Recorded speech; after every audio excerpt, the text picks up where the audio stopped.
નમસ્કાર. યા દેવી સર્વભૂતેષુ પ્રજ્ઞારૂપેણ સંસ્થિતા નમસ્તસ્યૈ નમસ્તસ્યૈ નમસ્તસ્યૈ નમો નમઃ.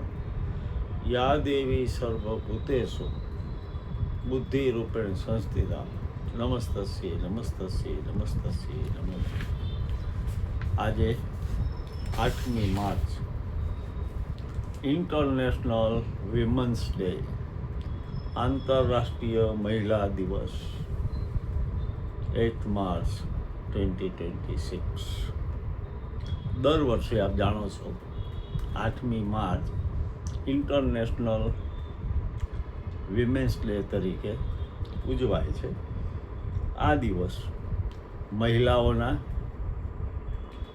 સન્માન, અધિકારો, સ્વતંત્રતા અને હક્કો વિશે જાગૃતિ લાવવા માટે ઉજવાય છે. આ દિવસ માત્ર ઉજવણીનો નથી, પરંતુ મહિલાઓના સંઘર્ષને સલામ કરવાનો તેમજ સમાજમાં સમાનતા લાવવાનો એક મજબૂત સંદેશ આપે છે. આપણે વ્યક્તિગત રીતે સ્ત્રીઓને સન્માન આપવાનું, તેમના ગૌરવને આદર કરવાનું શીખવાનું છે અને વ્યવહારમાં એને ઉતારવાનું છે. યત્ર નારી પૂજ્યતે રમણીયત્વ દેવતા, એવું આપણા સંસ્કૃતમાં કીધું છે કે જ્યાં નારીનું સન્માન છે ત્યાં દેવતાઓ વાસ કરે છે. આ સંસ્કૃતની યુક્તિને આપણે સાર્થક કરવાની છે. આપણા પરિવારમાં માતા તરીકે, દીકરી તરીકે, બહેન તરીકે કે કોઈ પણ સ્વરૂપમાં સ્ત્રી હોય તો એને આપણે માન આપવાનું છે, આદર આપવાનો છે. લિંગભેદ રાખવાનો નથી. પરિવાર પછી સોસાયટીમાં, મહોલ્લામાં, આસપાસ ચોતરફ મહિલાઓને સન્માનની દૃષ્ટિએ જોવાની છે. એક આઉટલુક બદલવાનો છે, દૃષ્ટિકોણ બદલવાનો છે. ક્યારેય લિંગભેદ રાખી અને વ્યવહાર કરવાનો નથી કે એમની ગરિમાને ઠેસ પહોંચે, દુઃખ થાય.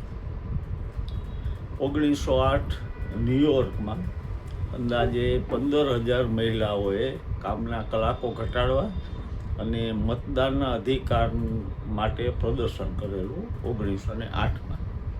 1910માં કોપનહેગનમાં ક્લેરા ઝેટકિન નામની મહિલાએ આંતરરાષ્ટ્રીય સ્તરે મહિલા દિવસ ઉજવવો એવો પ્રસ્તાવ મૂક્યો. 1911માં જર્મની, ઓસ્ટ્રિયા અને સ્વિટ્ઝરલેન્ડ જેવા દેશોમાં પ્રથમ વખત આ દિવસની ઉજવણી થઈ. 1975માં સંયુક્ત રાષ્ટ્ર એટલે કે UN દ્વારા 8મી માર્ચને સત્તાવાર રીતે આંતરરાષ્ટ્રીય મહિલા દિવસ જાહેર કરવામાં આવ્યો, એને માન્યતા આપી. દર વર્ષે સંયુક્ત રાષ્ટ્ર દ્વારા એક ખાસ થીમ નક્કી કરવામાં આવે છે. 2026ની 2026ની થીમ છે દાનથી લાભ, ઇન્વેસ્ટ ઇન વિમેન, એક્સલરેટ પ્રોગ્રેસ. આ થીમનો મુખ્ય ઉદ્દેશ્ય મહિલાઓના આર્થિક સશક્તિકરણનો અને તેમના વિકાસમાં રોકાણ કરવાનો છે, જેથી સમગ્ર સમાજ પ્રગતિ કરી શકે. આજના યુગમાં મહિલાઓ વિજ્ઞાનથી લઈ અને રમતગમત સુધી દરેક ક્ષેત્રોમાં મોખરે છે, અને છતાંય આ દિવસની ઉજવણી લિંગભેદ નિવારવા, તેમની ભાગીદારી વધારવા, તેમના યોગદાનને સમજી અને એપ્રિશિએટ કરવા, કદર કરવાનું છે. આ દિવસનું પ્રતીક જાંબલી રંગ છે. તમે જાણો છો તેમ જાંબલી રંગ એ ન્યાય અને ગૌરવનું પ્રતીક માનવામાં આવે છે. જ્યારે અમદાવાદમાં કોલેજમાં હતા ત્યારે કાવ્ય સ્પર્ધામાં કાવ્ય લખાયેલું કે આજના સંદર્ભમાં ઉપયુક્ત છે એટલે રજૂ કરું છું. બેઠા હતા અમે બે પાંચ જણા, 2 પુરુષ 2 સ્ત્રી અને હું. ચર્ચા ચાલી કે કોણ શ્રેષ્ઠ, સ્ત્રી કે પુરુષ. ચર્ચા ખૂબ ચાલી, પણ અંતે તો પ્રશ્ન સનાતન દલીલો, પ્રતિદલીલો. અંતે પ્રશ્ન સનાતન જ કે કોણ શ્રેષ્ઠ, સ્ત્રી કે પુરુષ? ચર્ચા હજુ ચાલુ જ હતી ત્યાં નાની બેબી નૈના બોલી ઉઠી કે હું તો મમ્મી પપ્પા બંનેની કહેવાઉં ને, અને અમે મોક્ષા જોઈ રહ્યા કે સ્ત્રી પુરુષના સાયુજીકરણ. આંતરરાષ્ટ્રીય મહિલા દિવસે વ્યક્તિગત રીતે હું મારી માને જન્મદાત્રીને પ્રણામ કરું છું, બહેનોને પ્રણામ, જીવન સાથી રૂપે મળે પત્નીને પ્રણામ, દીકરીઓને પ્રણામ, પુત્રવધૂને પ્રણામ, ભૂતપૂર્વ વિદ્યાર્થીઓ ને આદર સાથે પ્રણામ યાદ કરું છું. એના સિવાય જે કોઈ મહિલાઓ મારા જીવનમાં મને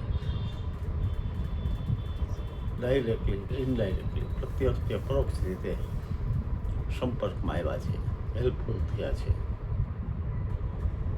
એ બધાને સાષ્ટાંગ વંદન. આપણે બધાએ મહિલાઓને એક પણ પ્રકારના લિંગ ભેદ વગર ઉછેર કરવો અને માન આપવું અને ગરિમાને ઠેસ ન પહોંચે તે વ્યવહાર કરવાનો છે. અને એ જ આંતરરાષ્ટ્રીય મહિલા દિવસની ઉજવણી છે, જેની શરૂઆત ઘરથી થાય, પછી પરિવારમાં થાય, સમાજમાં થાય, મહોલ્લામાં થાય, રાજ્યમાં થાય, રાષ્ટ્રમાં થાય, આંતરરાષ્ટ્રીય થાય. જીવન રથના બે પૈડા પુરુષ અને સ્ત્રી બંને જો સમાન હોય, બંનેને સમાન તકો મળે તો ઘણી બધી પ્રગતિ થઈ શકે.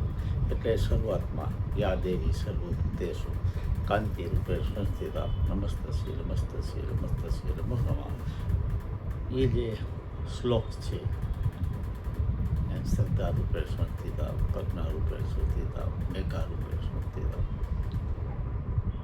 જગતની સર્વ નારીઓને પ્રણામ, સન્માન. આંતરરાષ્ટ્રીય મહિલા દિવસની શુભેચ્છાઓ. જય અરુણાચલ. નમસ્કાર.